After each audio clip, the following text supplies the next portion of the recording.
日同大家開箱位於曼克頓山坐擁汀九橋全海景嘅兩房單位。佢唔單止係佢哋嘅新居，更加係新婚夫婦生活嘅起點。今次設計以胡桃木式奶油素式風格為主軸，喺理性預算之下，仍然保留細節同埋質感。客廳焦點係一張奶油色嘅電動梳化，可以隨時調校角度。胡桃木式實木訂製嘅電視櫃、餐邊櫃同鞋櫃互相呼應。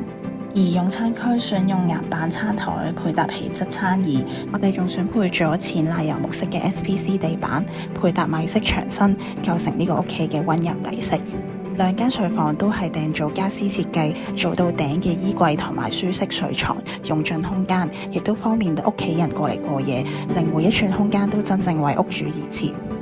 呢個案例正正體現 Homey Living 拎包入住嘅核心理念，唔係一味訂做，亦都唔係只有現成家私，而係揾出最合適嘅比例。